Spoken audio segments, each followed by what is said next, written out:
Watch this! Welcome to Training Tricks. Now, Training Tricks is designed to teach you the top 10 strength training principles that apply to almost every exercise. And because there's 21 exercises in this DVD, there's 3 groups of 7 different exercises, I thought I really didn't want to repeat the same information over and over throughout the entire DVD. And more so, you don't want to listen to me like I'm speaking to you from the Department of Redundancy department. So I'm going to get through this, listen to it one time, but apply these principles to every exercise that you do. Now, first and foremost, the most important principle is cardiovascular warm-up. You have to do something that warms up your entire body. And you can't do that with push-ups and squats. It's just too dangerous. So you want to do like a bike or a treadmill or a cross trainer or a cross-country ski machine, or even if you're at your house, you have no equipment, just walk up and down the stairs for a couple minutes and just bring blood flow to the muscles and the joints to make it safer. I thought no better place to do the cardiovascular warm-up than in front of my wall of fame here. My stepfather and one of my clients, a free client, actually just set the world record for swimming the English Channel this past summer. So at age 70, oldest person to ever do it, he swam it in 15 hours and 59 minutes, and I had the honor of being his coach on the boat throughout the entire swim. And anyway, you don't need to swim for that long. You don't need to exercise for that long during a cardiovascular warm-up. Just a few minutes will suffice. Make sure you have water. You can hyperhydrate yourself, and some good reading material. Recognize this guy? So just something to keep yourself entertained, to force you to do it, because you're probably not going to want to. You're going to want to get right into the strength training, but make yourself do at least a few minutes of cardio. This doesn't qualify as your true cardio session. You can check out the cardiovascular training program at Healthy Introductions to Cardiovascular Training. But at least a few minutes just to get the blood moving. So that's it for the first principle. On to the next. Strength training principle number 2, flexibility. Never stretch to warm up. A lot of people think that stretching warms up the muscles. Is actually the worst thing you can do. You always want to warm up to stretch, not stretch to warm up. Now, muscles need to be pliable when you stretch them. You need to actually train them first. You can stretch in between sets. You can be stretching after the end of your entire workout program, but the muscle fibers contract like this. You need to pull them back out. You need to do some flexibility work. Just don't do it before you've exercised. You can do it after you do cardio, but don't stretch a cold muscle. It's like stretching cold taffy or cold silly putty. You pull it out and it snaps. You need to warm it up and make it pliable first. Like I wouldn't want to go out this to full range of motion, which on this is 180 degrees. Unless my muscles are very warm. I don't think I'd want to do it anyway. But and also, you don't need fancy equipment like this. You don't need elaborate equipment to stretch. Basically, this is not a stretching video. I'm not going to be able to go through this entire stretching program with you. You can check out Healthy Introductions to Flexibility Training at our website. But basically, you want to a muscle contracts in one direction, stretching is moving the opposite direction. So if your muscles contract like this for chest, you're basically stretching them by moving the opposite direction and holding. You always want to hold a stretch for like 20 or 30 seconds. It should be a static stretch, nice and gentle and easy, no bouncing. There's a lot of misinformation on stretching out there. You want to make sure you're stretching the muscles, not the ligaments. So anyway, that's principle number 2. Let's go on to the next. Strength training principle number 3. What's wrong with this picture? Me. What's wrong with this picture? Almost the same thing. Breathing is so important when you're doing strength training. A lot of people don't know when to breathe, so they don't breathe at all. Basically, whenever you're raising a weight, you want to breathe out. You want to exhale. When you're lowering a weight back down, you want to inhale. Or breathe normally. Maybe breathe a couple of times if you're moving slowly enough.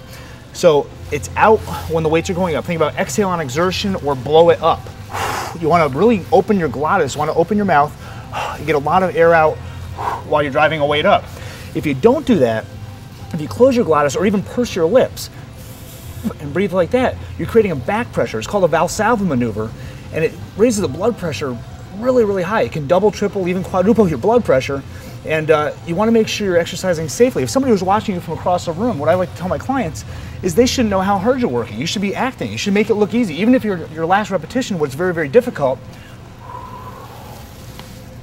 no one should really know how hard you're working. So I can hit the point of fatigue, not move the weight. No, once in a while you can make a little facial grimace, but you really don't want to turn colors when you're exercising. It's one of the most important principles.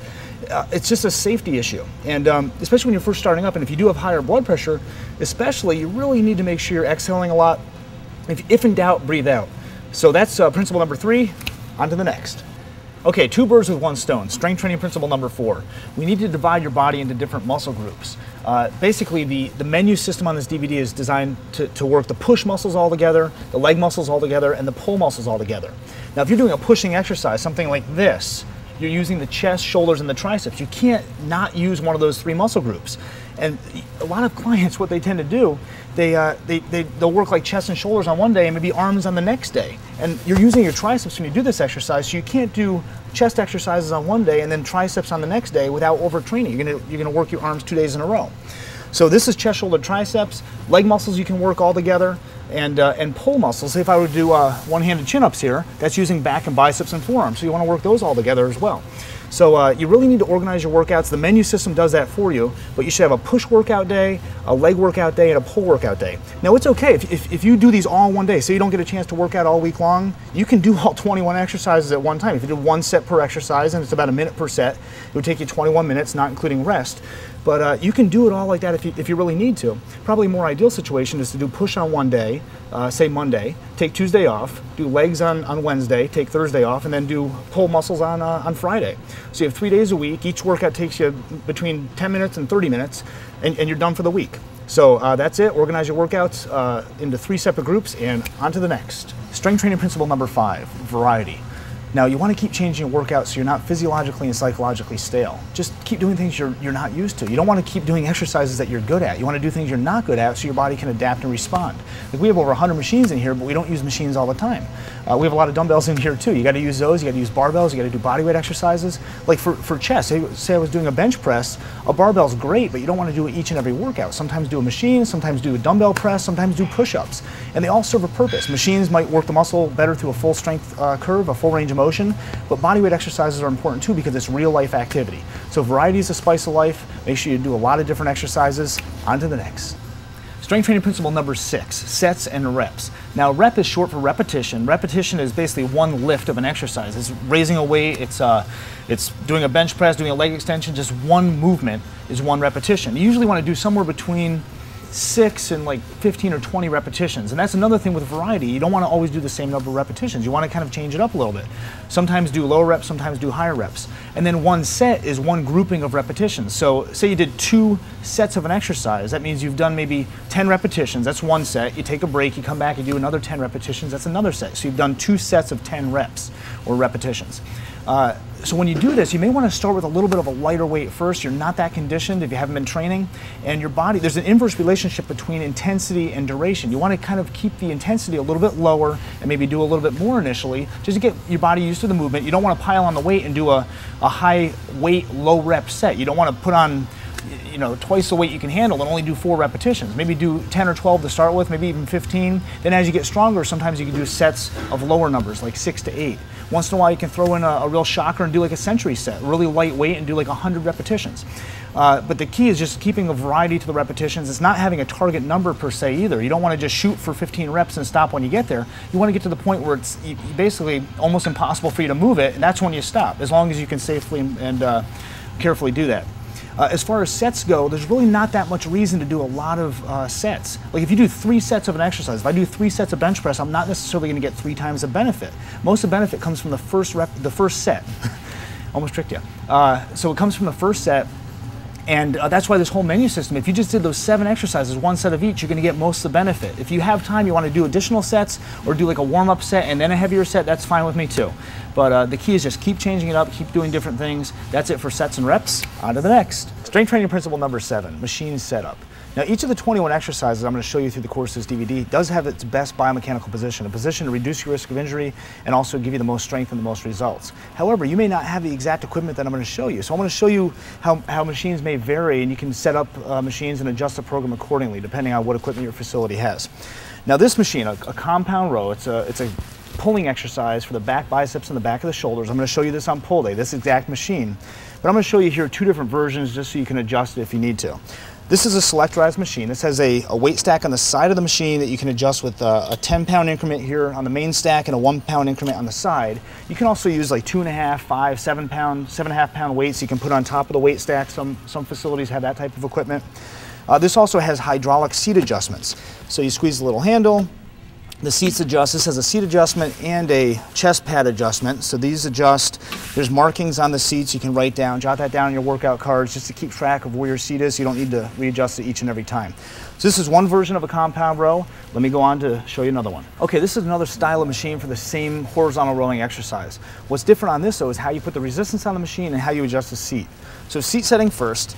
This one is no hydraulic handle. All you do is twist the seat like this and lower it if you're tall, raise it if you're short, and you can adjust that. Well, I'll show you how to do that on the pulling day when we actually go through the compound row movement, where to place the seat setting.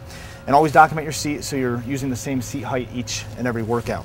As far as resistance goes, this is an isolateral machine, so you want to put weight on each side of the machine. And this one, you actually burn some calories while you're putting weight on.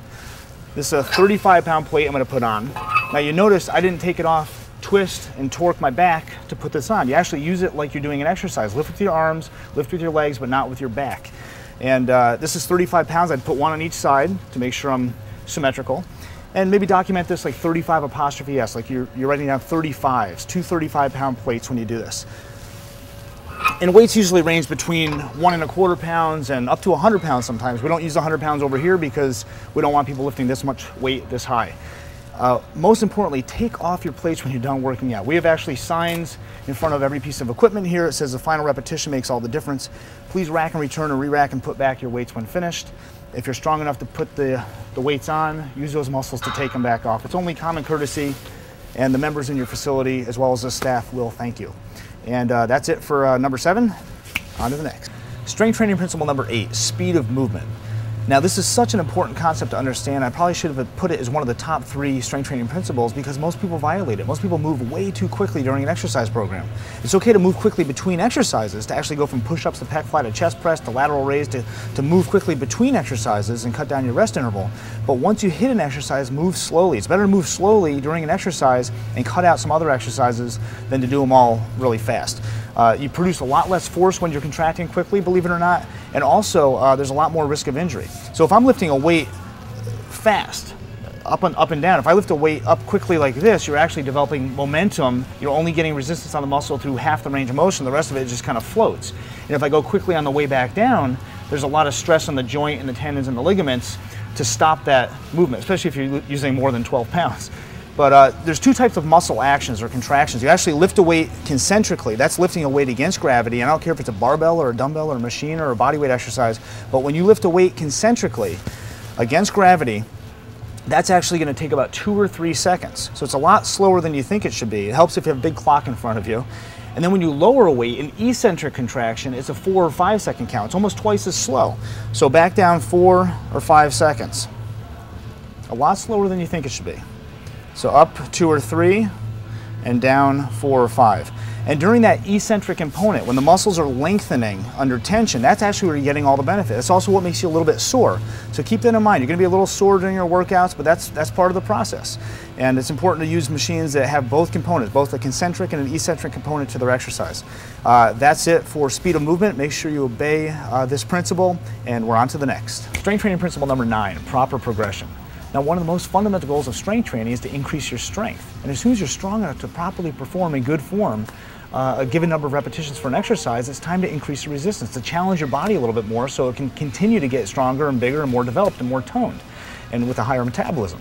So if I could do 80 pounds, say, for 15 repetitions on this exercise, and that was my goal, 15 repetitions, I'd want to increase it for the next workout by maybe 5 or 10%. So either I would do 84 pounds or 88 pounds.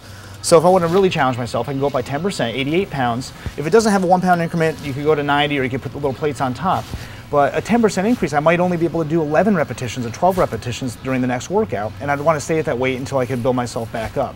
Now there's different ways of adding variety to your workout with challenging yourself with different like low repetition sets and high repetition sets. And one of the keys for progression is just not always do the same thing. Sometimes do sets of 6 or 8 or 10, sometimes do 15 or 20. Sometimes back off and do nothing. It's great once, maybe every 6 months or so, just to do no exercise whatsoever. Give your body a chance to recover and sometimes you come back from that week or two off stronger than you ever thought possible. That's it for number 9. We're on to the next. Strength training principle number 10, seek professional guidance. Now, you are seeking my guidance, and I do like to consider myself a professional. However, I don't know your specific medical situation or if you have any injuries to work around. So I'd really highly recommend finding somebody locally, like a local exercise physiologist or a certified personal trainer. And most facilities have some type of a training team wall, some kind of a wall of professional accolades and credentials. And find somebody you trust and somebody that you have a little bit of faith in that can help apply these principles from the DVD to your specific situation. Also, everything on the Training Tricks menu here, there's been a lot of information I've gone through. It's all on our website, healthyintroductions.com. Everything verbally that I've stated is there in writing. And that's it for Training Tricks. On to the rest of the DVD.